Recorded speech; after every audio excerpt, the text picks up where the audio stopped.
Fue una de las ideas políticas más poderosas de la historia. Una nueva fe para una era de escepticismo. Prometía un mundo de armonía y abundancia, compartiendo la propiedad y distribuyéndola de forma equitativa.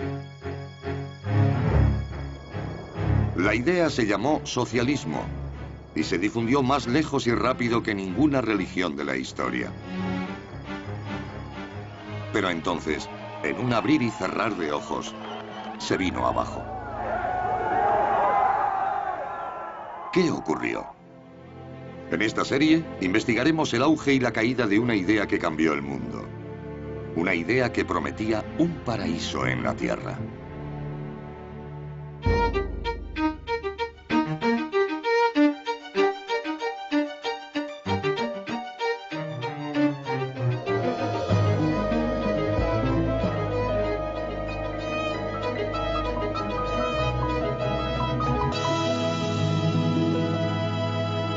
Socialismo, el paraíso terrenal. La primera parte del siglo XIX trajo consigo la fe en un progreso humano sin límites. Se abandonaron las viejas ideas basadas en la religión y la superstición a favor de otras nuevas supuestamente fundamentadas en la ciencia y el pensamiento racional. Una de esas ideas recibió el nombre de socialismo. Hola, soy Ben Wattenberg. Bienvenidos a Socialismo, el paraíso terrenal. En esta primera entrega, un reformador británico crea un modelo de utopía en la frontera americana. Poco después, dos filósofos alemanes reestructuran la idea como profecía, afirmando que el socialismo es el destino del mundo. Comienza el siglo XX y la Revolución Rusa se propone cumplir la profecía a cualquier precio, incluyendo asesinatos en masa. Mientras, los reformistas pacíficos de Europa y Norteamérica responden de forma diferente a la llamada del socialismo. Y así empezamos, en América. Estados Unidos aún no tiene 50 años de vida. Abundan los terrenos en el oeste, un imán para nuevos pobladores y nuevas ideas.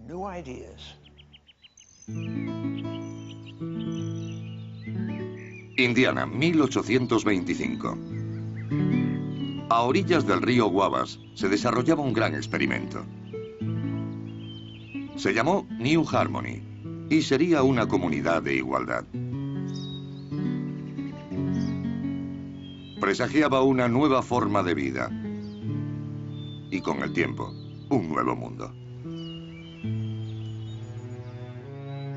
Su fundador fue un industrial británico llamado Robert Owen y sus seguidores pronto acuñarían un nombre para su visión: socialismo. Cuando Robert Owen llegó a Norteamérica ya era famoso por sus ideas progresistas. Su fábrica de tejidos de New Lanark, Escocia, era la empresa más conocida de la época.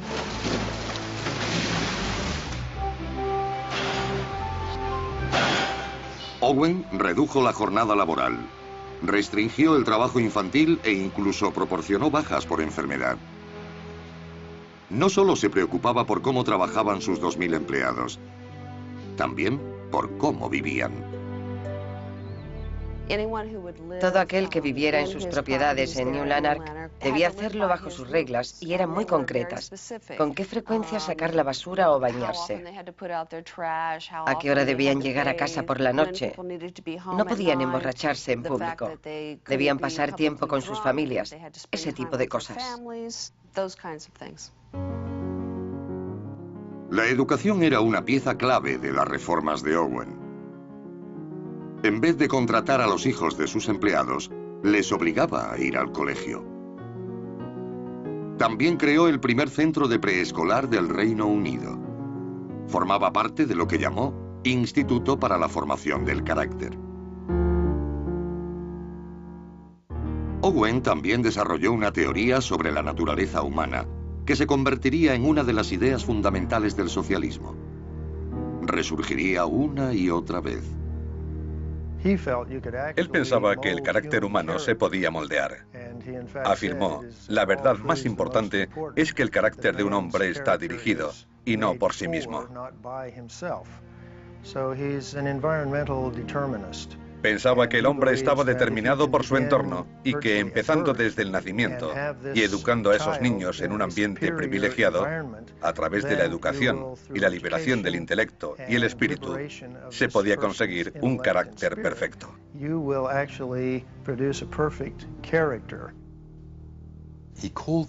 Lo llamó el segundo advenimiento de la verdad. Él creía ser el segundo Mesías. Pero a diferencia de Jesús, que solo podía expresar la verdad con parábolas, Owen podía decirla literalmente porque contaba con la ciencia. La gente se tomó a Owen muy en serio. Cuando llegó a América en 1825, se convocó una sesión en el Congreso para escuchar sus ideas.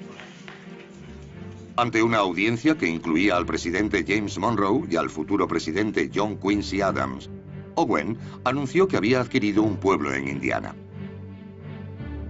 Allí continuaría el trabajo iniciado en New Lanark, pero esta vez su comunidad sería de verdadera igualdad.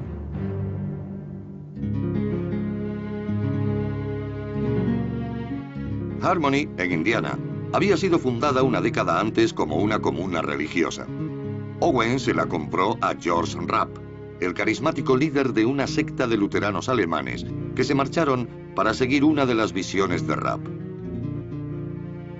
Dejaron 160 edificios y unas 12.000 hectáreas de terreno fértil. En aquella época, Indiana estaba casi virgen.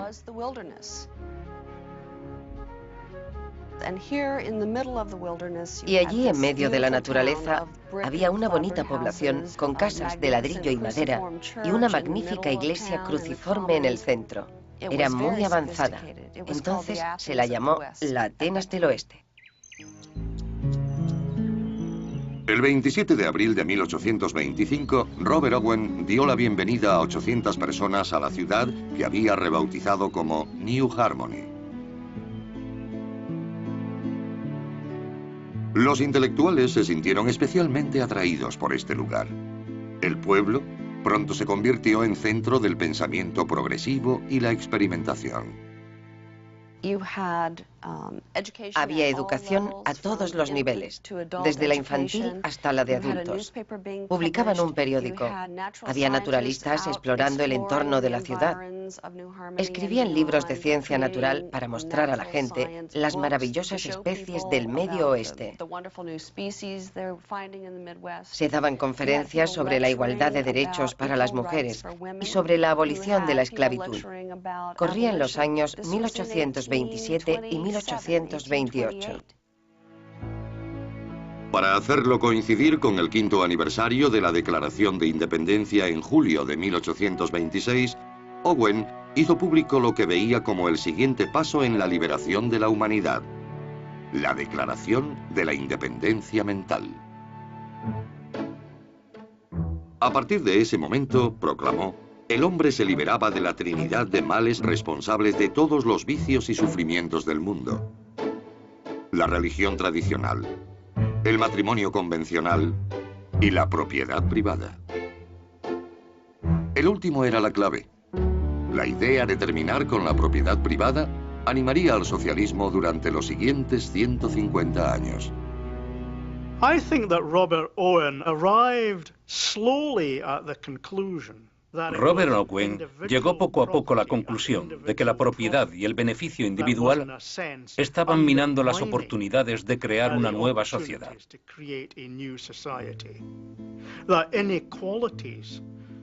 Las desigualdades en la sociedad eran creadas por las desigualdades en la administración de propiedades, riquezas y beneficios.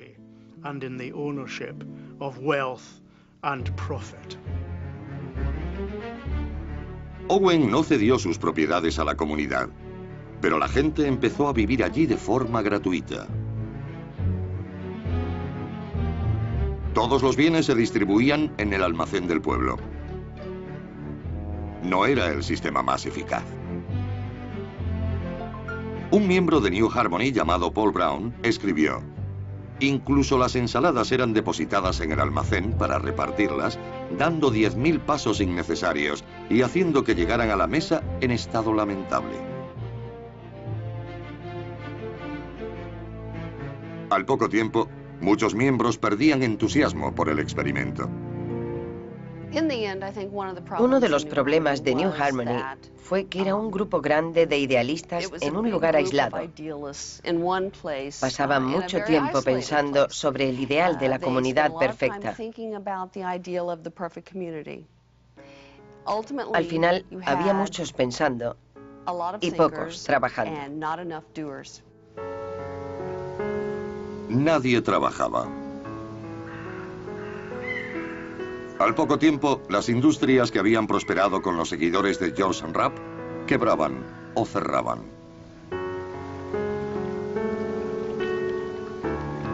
Tras 2 años, varias reorganizaciones y 7 constituciones diferentes, el gran experimento de Owen se vino abajo.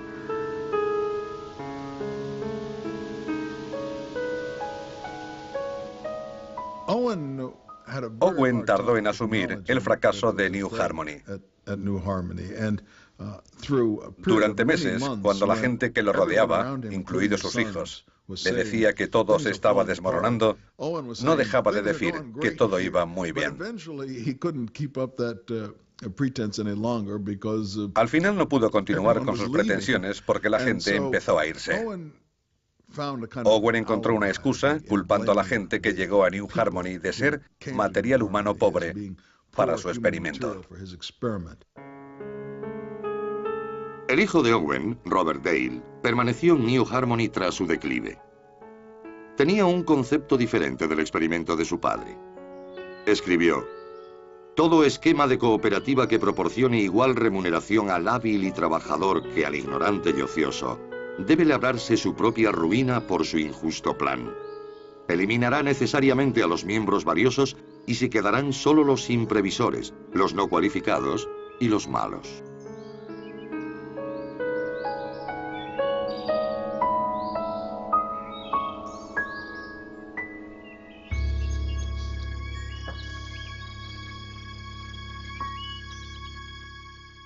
A pesar del fracaso de New Harmony y los otros intentos de poner en práctica el socialismo, la idea continuó generando gran entusiasmo. Pronto, 2 filósofos aceptarían la utopía y la convertirían en fe, afirmando que el socialismo no era solo deseable, sino inevitable.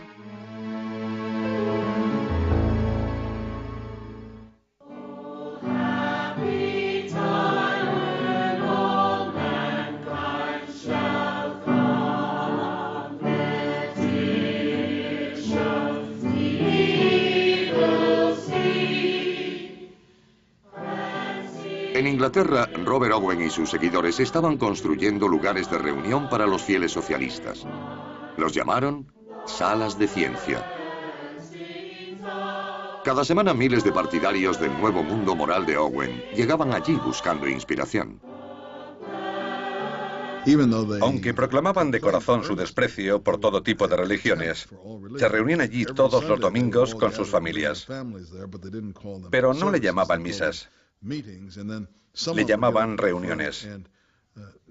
Algunos subían al estrado y hacía algo parecido a un sermón, pero ellos lo llamaban conferencia.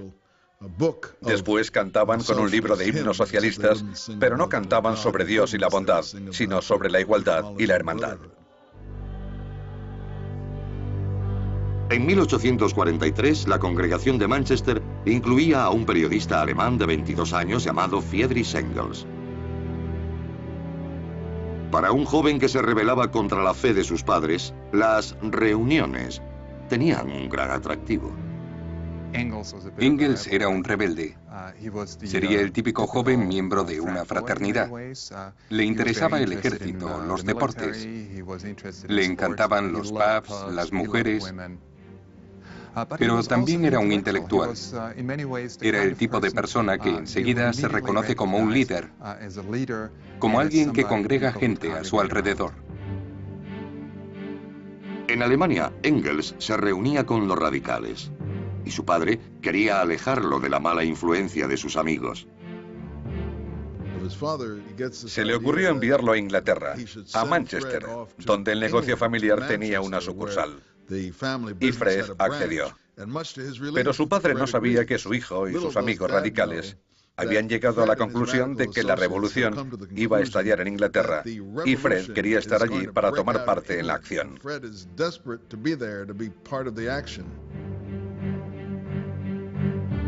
Una vez en Manchester, Engels escribió lo que se convertiría en un famoso estudio sobre la clase obrera inglesa durante la Revolución Industrial. Los obreros de 1840 en Inglaterra llevaban una vida miserable. Trabajaban 16 y 18 horas al día.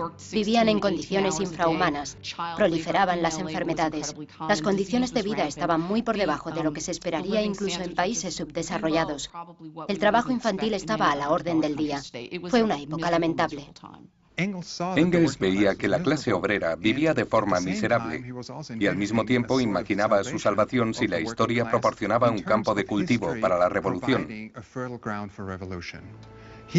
Comprendió que antes o después los obreros verían que la historia jugaba a su favor y que por lo tanto los radicalizaría. Una vez radicalizados, los obreros ya no se verían pasivamente como víctimas del capitalismo e intentarían cambiar esa situación. Engels empezó a colaborar en el Nuevo Mundo Moral de Owen y otras publicaciones radicales. Entre ellas había un periódico editado por un hombre de 25 años que había formado parte del círculo de radicales del joven Fred en Alemania, Karl Marx. De joven, Marx era muy carismático. Tenía un estilo imponente y un gran genio para la teoría. Donde otros veían un significado, Marx veía un significado dentro de otro y este dentro de otro mayor. Sus colegas lo miraban asombrados y decían, este es el gran genio que puede resolverlo todo.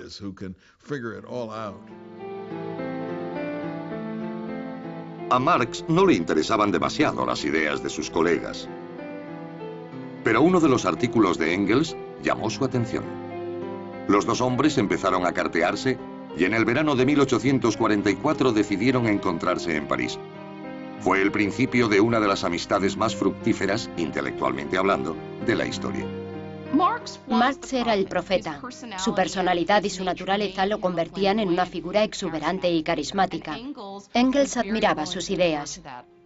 Pero fueron sus primeros trabajos e investigaciones los que pusieron los cimientos sobre los que se basó posteriormente el marxismo. Engels apoyó a Marx, no solo a través de su investigación, sino también económica y psicológicamente. Sin Engels no hubiera existido el marxismo.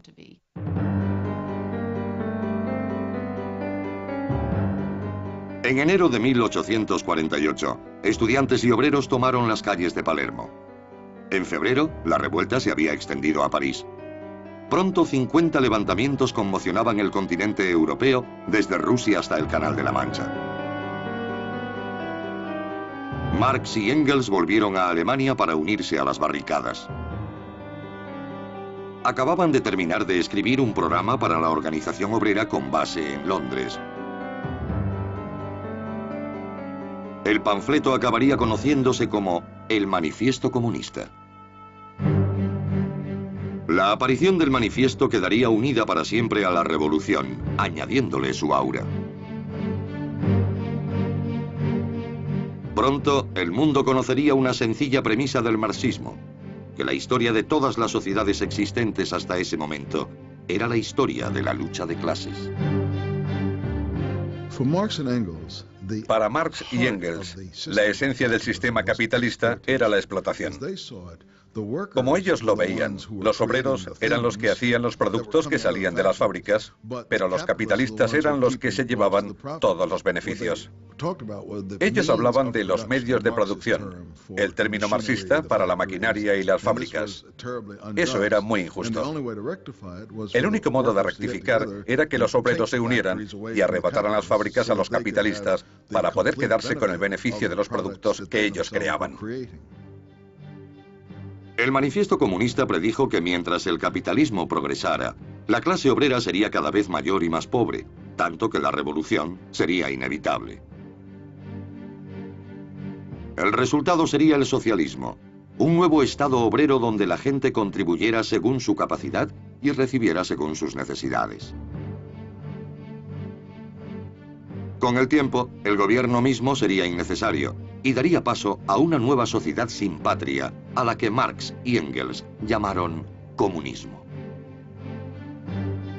Marx y Engels propugnaban que aunque el obrero llevara una vida miserable y la lucha política pareciera desesperada, la historia se abría paso hacia ese final, y eso daba al marxismo su increíble fuerza.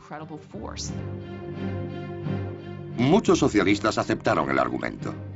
El Manifiesto Comunista se convertiría en uno de los panfletos más influyentes jamás publicados, con traducciones a todos los idiomas europeos con el cambio de siglo.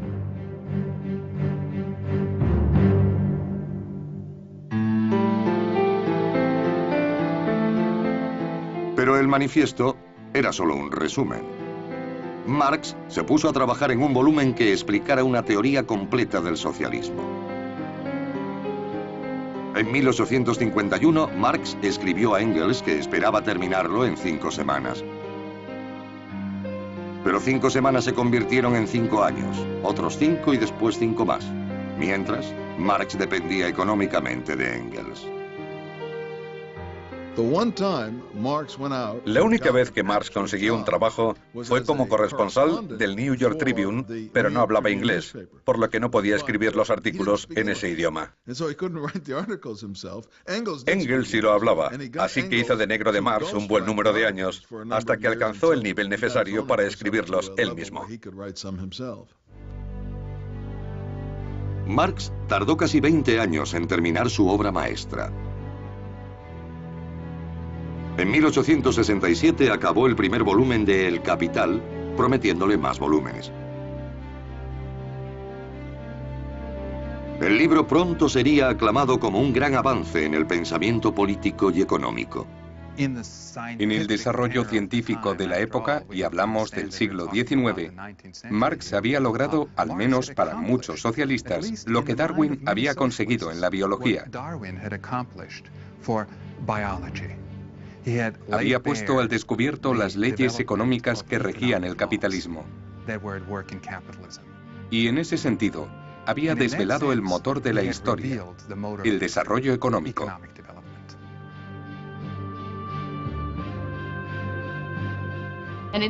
Gracias a Marx tenemos este sentido económico de la historia. Vemos a la gente como actores de un drama en el que las fuerzas económicas son fundamentales y las clases, más que los individuos, son el motor que mueve la historia.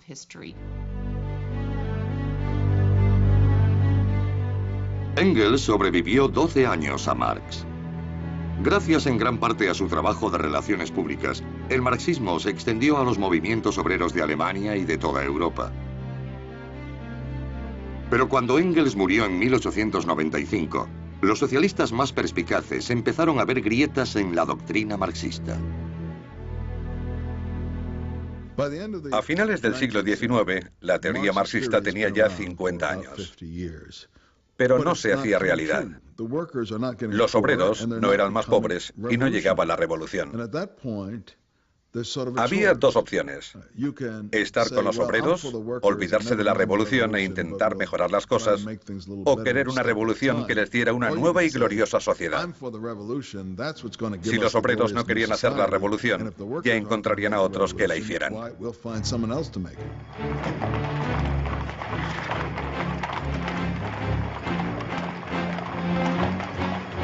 Mientras el siglo XIX llegaba a su fin, dos hombres muy diferentes defenderían cada una de las opciones.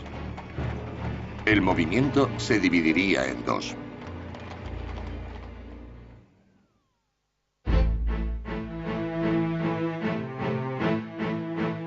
El rápido ascenso del socialismo en Alemania asustó a los gobernantes del país. En 1878 el canciller Otto von Bismarck prohibió toda actividad socialista, obligando a exiliarse a muchos miembros del Partido Socialdemócrata. Entre ellos, un joven bancario de nombre Edward Bernstein. Pronto se convirtió en director del periódico clandestino del partido, primero en Suiza y después en Londres. Cuando Bernstein llegó a Inglaterra, se puso en contacto con Marx y Engels, que a su vez se entusiasmaron con sus ideas. Cuando murió Marx, Engels pidió a Bernstein que hiciera un cuarto volumen de El Capital con las notas de Marx. Cuando Engels murió, también le pidieron ser uno de sus albaceas. Estuvo muy unido a estos dos hombres y en el periodo posterior a sus muertes fue considerado uno de los socialistas internacionales más importantes. Pero Bernstein vivió una era muy diferente a la de sus mentores. Los modos de vida estaban cambiando, y no precisamente como había predicho Karl Marx. Bernstein no tardó en empezar a cuestionarse su fe en el marxismo. Pensaba que el capitalismo estaba evolucionando hasta incluir cada vez más a la clase obrera.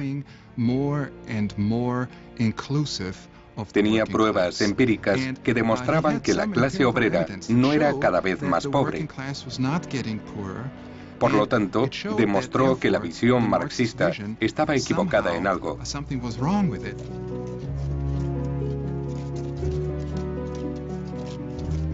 Bernstein decidió enfrentarse a sus dudas. Escribió: "Esto no puede continuar. Es absurdo intentar reconciliar lo irreconciliable. Hay que dejar claro en qué estaba equivocado Marx y en qué no".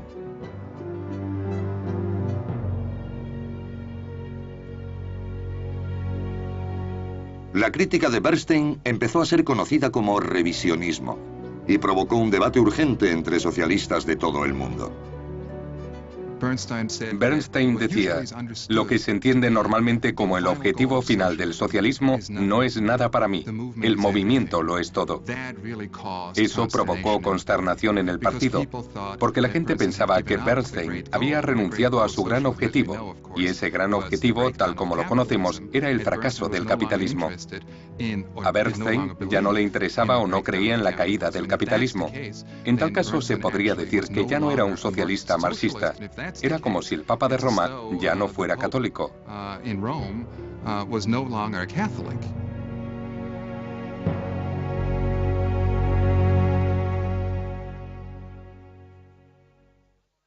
A miles de kilómetros, un hombre de 29 años seguía el debate exiliado en Siberia.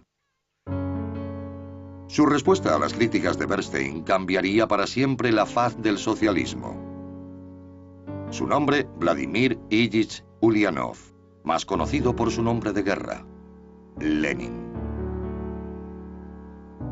Lenin probablemente fue el mayor adicto al trabajo de Rusia, un país que no se caracterizaba por trabajar. Pero él se esforzaba.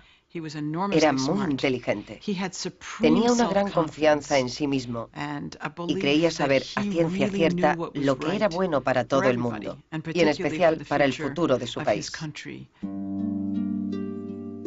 Cuando Vladimir tenía 17 años, su hermano mayor, Sasha, fue ejecutado por planear el asesinato del zar Alejandro III. Fue el comienzo de su carrera hacia la acción revolucionaria. Después de ir a la universidad, participó en una manifestación no política. Iba en contra de algunas normas de la universidad. Cuando fue arrestado y se descubrió que era el hermano pequeño del terrorista ejecutado, fue expulsado de la universidad. Era un gran estudiante, así que tuvo que pasar varios años de inactividad. Vladimir fue desterrado a la casa de campo familiar. Allí empezó a leer la literatura radical que había dejado su hermano ejecutado. Leyó a varios revolucionarios rusos, a Karl Marx, y llegó a la conclusión de que era importante crear un nuevo sistema socialista en Rusia, como pensaba su hermano. Los revolucionarios tenían que aprender a hacerse más fuertes, a convertirse en héroes que lo dieran todo por salvar a Rusia, como lo había hecho su hermano.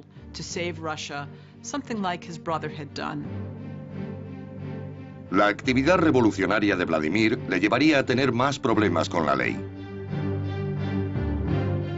Cuando leyó los escritos de Edward Bernstein, casi una década después, volvía a estar en el exilio, esa vez en Siberia.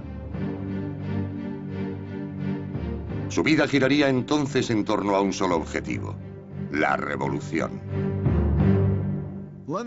Lenin solía estar furioso. Era su personalidad. Bernstein le enfurecía, pero a diferencia de otros, se dio cuenta de que tenía razón, de que los obreros no iban hacia la revolución. Cuando Lenin volvió del exilio, su hermano menor fue a buscarlo a la estación de tren. Dmitri Ulyanov recordaría después el primer tema que salió de los labios de su hermano: la necesidad de refutar a Bernstein. Pronto estableció una idea radicalmente diferente de qué hacer si los obreros no iban a la revolución. Lenin desarrolló muy pronto lo que yo llamaría una política basada en la ausencia de confianza. Si no se puede esperar que los obreros hagan una revolución, ¿en quién confiar? Para Lenin solo se podía confiar en revolucionarios profesionales, como él mismo, que harían la revolución en nombre del pueblo.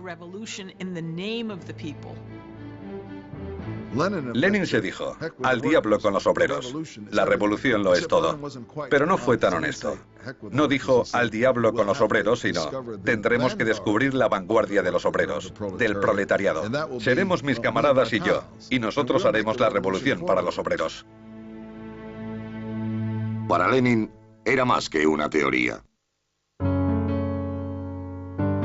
En 1900 abandonó Europa para fundar un periódico clandestino, Iskra o Chispa, con la que prendería un nuevo movimiento revolucionario en Rusia.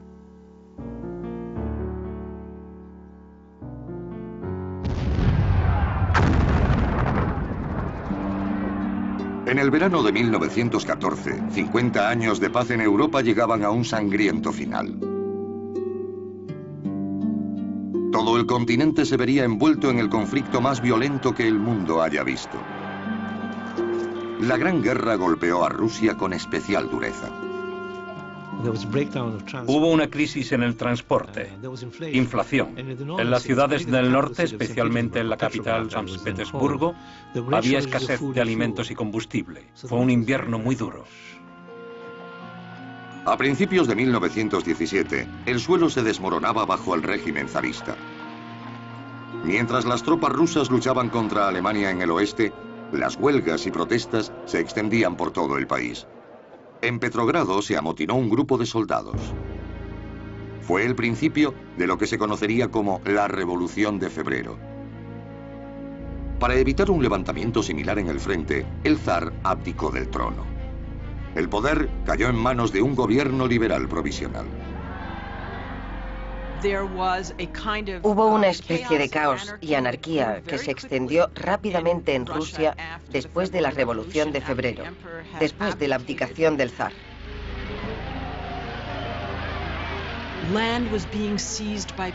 La tierra había sido tomada por los campesinos. Pueblos pequeños declaraban su independencia y hacían sus propias banderas. Parecía que todos los vínculos que unen a la sociedad, el miedo, la lealtad, la tradición, se desvanecían y Rusia se desintegraba en pedazos. Muchos socialistas rusos dieron la bienvenida al nuevo gobierno liberal, pero no Lenin. Había vivido en el exilio en Europa durante casi 15 años, a veces incluso viajando disfrazado. Había trabajado para reforzar y formar un nuevo partido en Rusia, el bolchevique, ordenando incluso robos a bancos y extorsionando para financiar las actividades del partido. Ahora veía la oportunidad que estaba esperando. El 25 de octubre de 1917 los bolcheviques atacaron.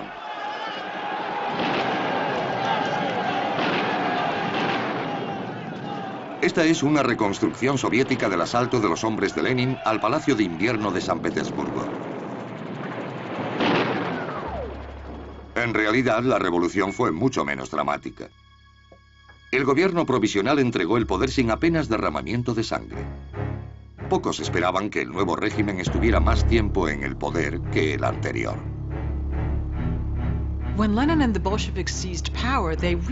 Cuando Lenin y los bolcheviques tomaron el poder, eran una minoría.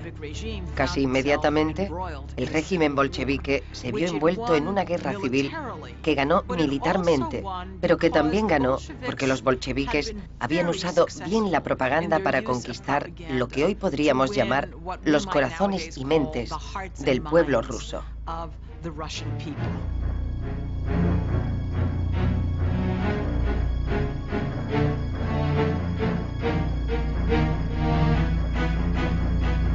A través de carteles, folletos y discursos, Lenin intentó convencer a los rusos de quiénes eran los enemigos del pueblo y quiénes sus salvadores.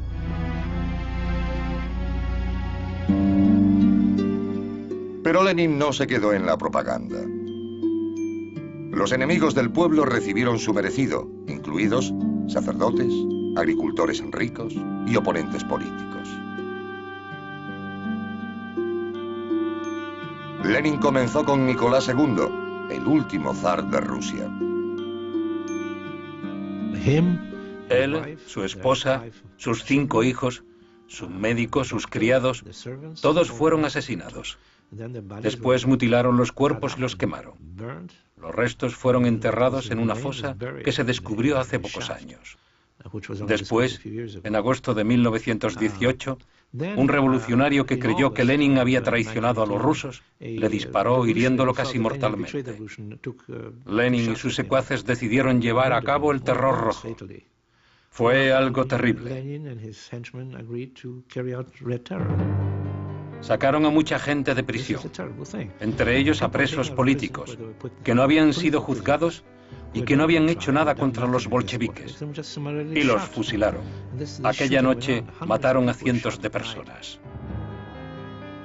Muchos otros se vieron desterrados a campos de trabajos forzados. Con Joseph Stalin, el sistema sería conocido como el Gulag. Parte del terror rojo consistió en meter a todos los miembros de la oposición en campos de concentración a las afueras de las grandes ciudades. Fueron los primeros campos y a partir de ellos se desarrolló el sistema Gulag. Fueron precursores de lo que habría después en el régimen de Stalin. El zar había sido tachado de tirano por ejecutar a un grupo de radicales violentos. Con Lenin y sus seguidores, millones de personas morirían a manos del Estado. Es difícil calcular cuántas personas murieron bajo Lenin y Stalin, porque había muchas formas diferentes de morir. Hubo gente que lo hizo en los campos, otros que fueron ametrallados en los bosques, hubo gente que murió deportada y otra de hambre. Si se suman todos, el número sería de decenas de millones. Lenin en general no sentía simpatía por los seres humanos tal como eran. Creía, como otros, que a través de la educación y las leyes se podía conseguir que la gente rechazara la propiedad privada. Quería crear nuevos seres humanos. La raza humana existente estaba tan podrida que acabar con ella era algo progresista. Entre el terror y la guerra, Lenin estaba construyendo un sistema de gobierno desconocido hasta entonces. Junto con el antiguo régimen, fueron borradas por completo las industrias capitalistas rusas, bancos e iglesias. En su lugar, una única institución, el partido. La mayoría de los bolcheviques no tenían experiencia en negocios o administración, pero idearon un plan para dirigir el país con la quinta economía y la tercera población más grandes del mundo. Los resultados no fueron precisamente un paraíso terrenal. En 1920 se podía decir que la sociedad civil y la civilización habían llegado a un punto muerto. Hubo una hambruna generalizada. La industria se había venido abajo. El ferrocarril había dejado de funcionar. La economía se había desintegrado y el pueblo volvía a las formas más primitivas de trueque. Murió mucha gente. Fue una pesadilla. Ahora, Rusia era conocida oficialmente como Unión de Repúblicas Socialistas Soviéticas. Los bolcheviques se llamaban a sí mismos comunistas. El término se había ido intercambiando con el de socialismo. Pero tomó un nuevo significado cuando Lenin rompió todos los lazos con el resto de socialistas del mundo y formó un nuevo movimiento internacional. Tenía grandes planes para su revolución.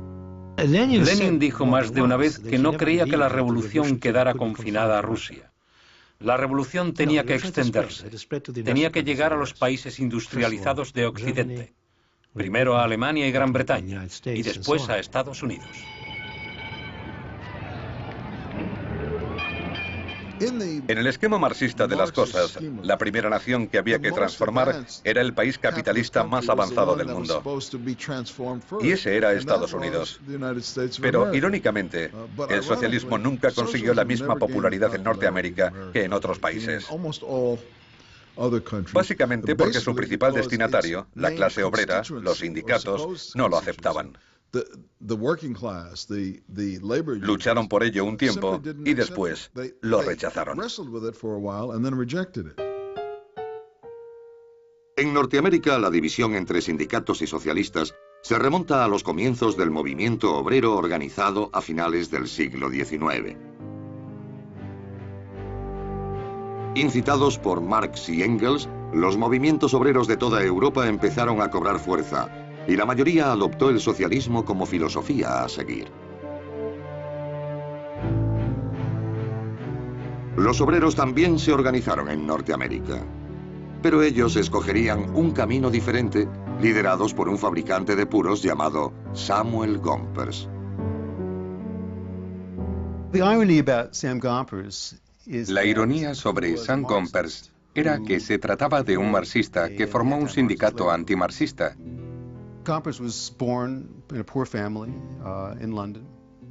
Gompers había nacido en una familia pobre en Londres y se había mudado a Estados Unidos en la adolescencia. Trabajó en la fabricación de puros y siempre había sido socialista. Había leído a Marx, a Engels y a otros clásicos del socialismo europeo. Creía que el mejor modo de organizar a los obreros para que exigieran su emancipación, la mejor manera de lograr el socialismo, era fortaleciendo los sindicatos. Gompers rechazaba la idea de que los obreros necesitaran intelectuales radicales para ayudarles a lograr sus objetivos. Creía que las mejoras para los obreros debían llegar fundamentalmente a través de ellos mismos. Veía el peligro de hacer complicadas alianzas con intelectuales que no entendían que experimentar con el movimiento obrero era experimentar con la vida humana.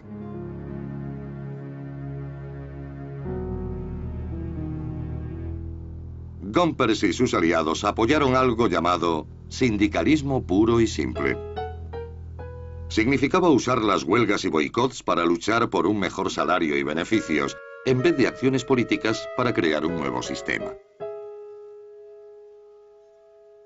En 1866, Gompers ayudó a fundar la Federación Americana del Trabajo, la AFL, uniendo a sindicatos de todo el país.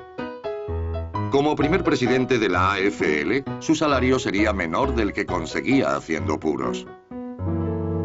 El liderazgo de Gompers sobre los obreros norteamericanos sería desafiado por socialistas de dentro y fuera de la AFL. En 1901, algunos de ellos se unieron para formar el Partido Socialista de América. Al timón del partido estaría su rival, un hombre del mundo del ferrocarril llamado Eugene Debs.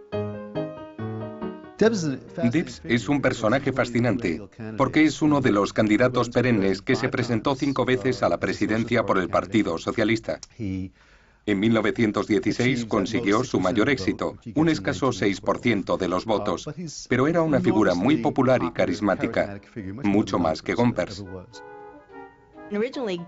Gompers esperaba poder trabajar con Debs, pero terminó llamándole apóstol del fracaso. Se había implicado en el Sindicato de Occidente, después en el Sindicato Americano y en el IWW. Gompers pensaba que cualquier intento de organizar un sindicato rival era en realidad hacer el trabajo a los patronos.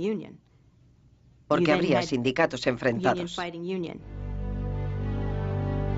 En 1903, la Federación Americana del Trabajo representaba a más de 1,5 millones de afiliados y se había convertido en una fuerza a tener en cuenta en la vida norteamericana. En la convención de la AFL de ese año, Gompers se separó de sus antiguos aliados. Quiero deciros, socialistas, que llevo 30 años estudiando vuestra doctrina, que he estado asociado con muchos de vosotros. Quiero deciros que estoy en total desacuerdo con vuestra filosofía. Económicamente es poco sólida, socialmente está equivocada e industrialmente es imposible.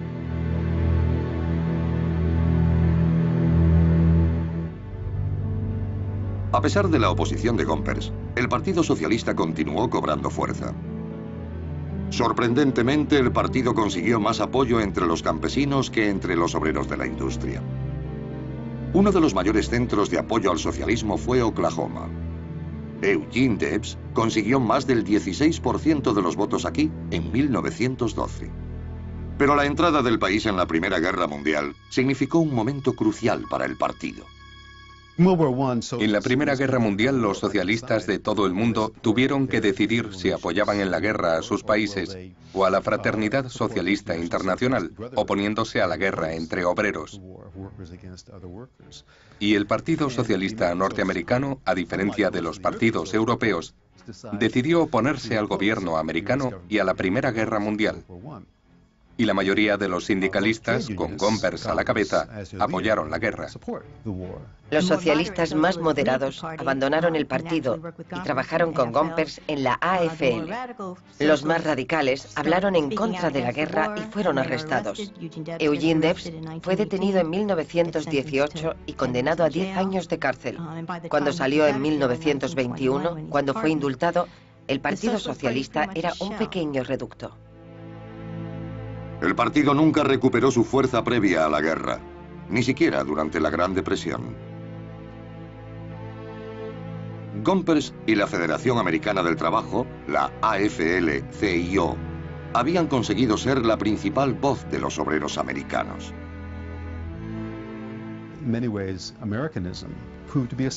El americanismo demostró ser un sustituto del socialismo para muchos trabajadores. Después de todo, siempre ha defendido que el ciudadano medio pueda conseguir lo que quiere, que todos puedan disfrutar de un nivel de vida parecido. La idea de igualdad de clases reforzó el socialismo en Europa, pero también formó parte de la visión norteamericana. Se puede decir que el americanismo mató al socialismo y lo hizo innecesario para muchos obreros del país.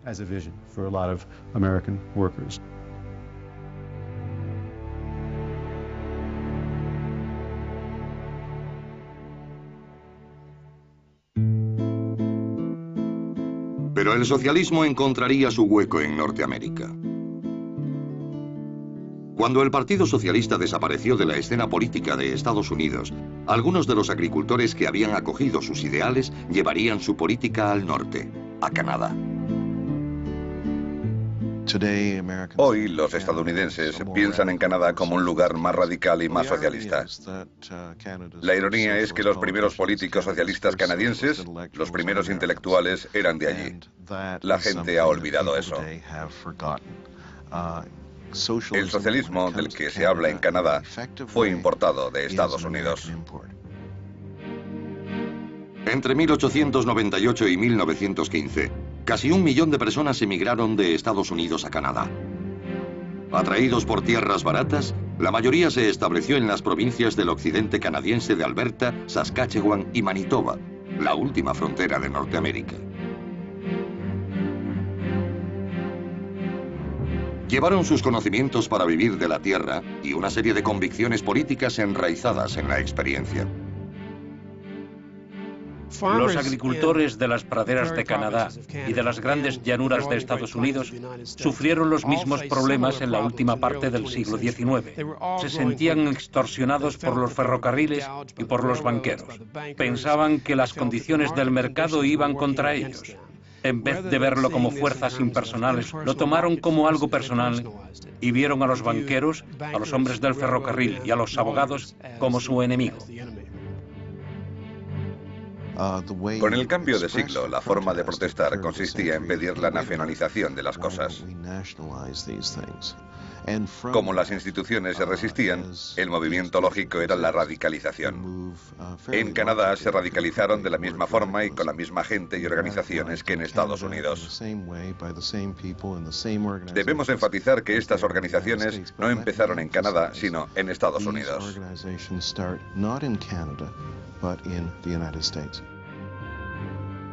Todas las grandes organizaciones de agricultores de Estados Unidos resurgirían en Canadá de una u otra forma. En los años 20, estas organizaciones y sus sucesoras empezaron a hacerse oír en las provincias de las llanuras. Pronto pudieron influir en la política electoral de Manitoba, Saskatchewan y Alberta, simplemente por la fuerza de su número.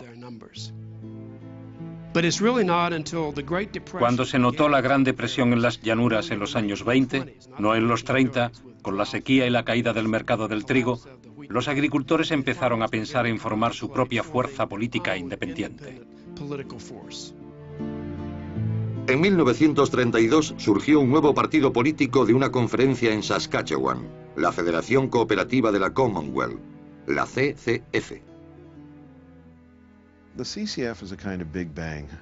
La CCF tuvo un gran impacto entre los agricultores radicales, sindicatos e intelectuales socialistas. También se dejó sentir en universidades y en iglesias protestantes.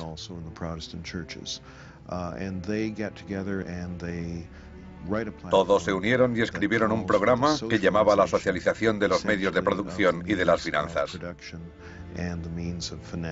Es un programa socialista clásico. El partido moderaría después su programa apelando a una base más amplia. En 1944, el CCF barrió en las elecciones provinciales de Saskatchewan, convirtiéndose en el primer gobierno socialista de Norteamérica y dejando una huella indeleble en la política canadiense. La CCF permaneció en el poder en Saskatchewan hasta 1964. Uno de sus últimos actos fue aprobar un sistema social de sanidad con tal impacto que impulsó a la política canadiense en esa dirección a finales de los años 60. Estas ideas fueron adoptadas por el Partido Liberal de Canadá, quien finalmente importó el sistema de seguridad social a su país.